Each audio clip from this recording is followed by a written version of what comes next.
Assalamualaikum warahmatullahi wabarakatuh. Perkenalkan, nama saya Arga Ahmad Reza, nomor absen 9, kelas 10 TKR 4. Di sini saya akan menjelaskan tentang materi mekanisme hidrolis pada sistem rem dan pada sistem kopling. Pertama, cara kerja sistem rem hidrolis pada mobil dan motor. Rem hidrolis berbeda dengan cara kerja rem mekanik yang masih menggunakan kawat, sehingga model pedal rem pada rem hidrolik juga berbeda. Sistem kerja rem hidrolis dimulai ketika pengguna menginjak pedal rem.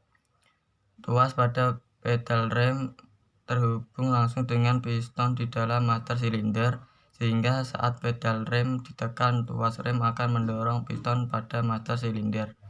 Karena piston terdorong menyebabkan ruang di depan piston mengecil. Selain itu, dorongan itu juga menyebabkan saluran reservoir tertutup. Karena fluida rem tidak memiliki sifat kompresi, maka fluida di depan piston akan terdorong keluar menuju saluran utama melalui brake lines. Kemudian tekanan tersebut akan diteruskan ke semua aktuator pengereman dengan besar yang sama.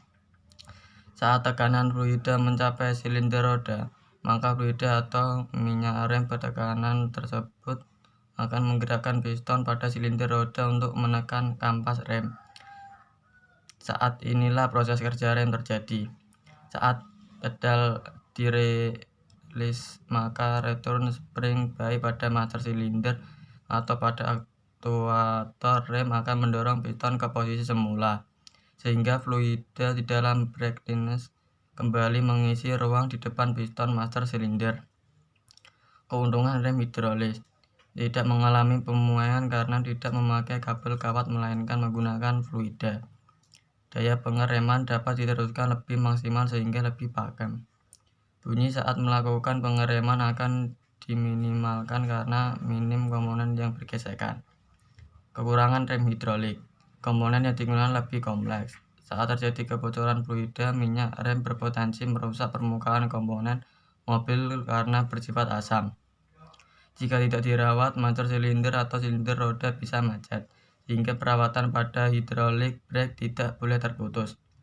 Sistem hidrolik rem akan terganggu saat terdapat udara di dalam sistem, karena udara memiliki sifat kompresi. Untuk itu, pastikan kondisi minyak rem di dalam reservoir cukup untuk meminimalkan terjadinya masuk angin.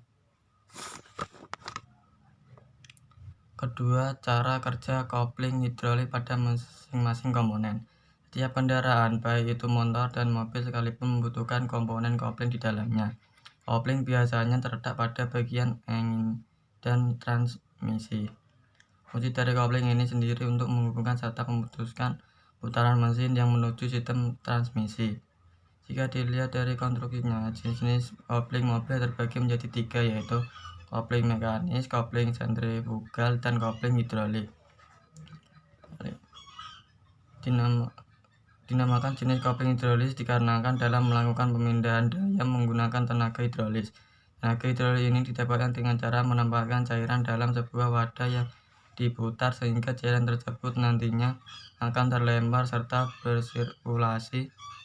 Dikarenakan gaya sentrifugal karena fluida memiliki tenaga hidrolis. Fluida tenaga inilah yang kemudian tinggal sebagai pemindah dan penerus tenaga. Kelebihan dari sistem kopling hidrolik ini adalah lebih efektif serta responsif. Bahkan Anda juga tidak perlu mengkhawatirkan mengenai pemuaian semisal pada bagian kawat. Namun yang perlu Anda perhatikan adalah sistem hidrolis lebih sensitif terhadap udara yang terdapat di dalam sistem, sehingga tentu saja perawatan tidak boleh terlewatkan. Ada 3 komponen utama yang ada dalam sebuah kopling hidrolik adalah 1. Pump impeller, 2. Turbin runner, 3. Stator. Kopling hidrolis sering digunakan pada kendaraan yang memiliki sistem transmisi otomatis.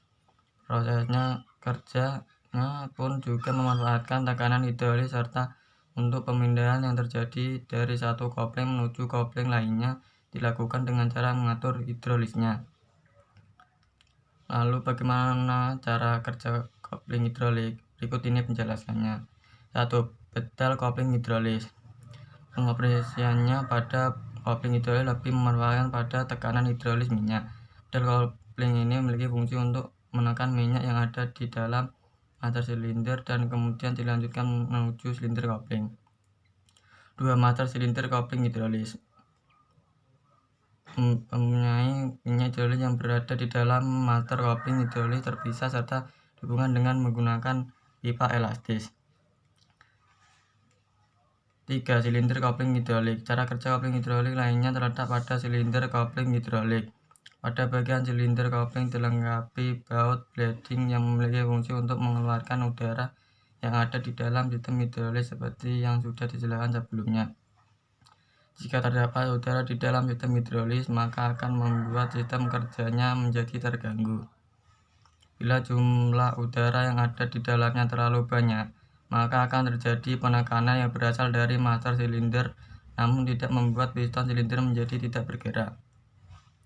Dalam silinder kopling juga dilengkapi baut yang merupakan karet penutup elastis yang berfungsi untuk mencegah kotoran yang masuk ke dalam silinder kopling.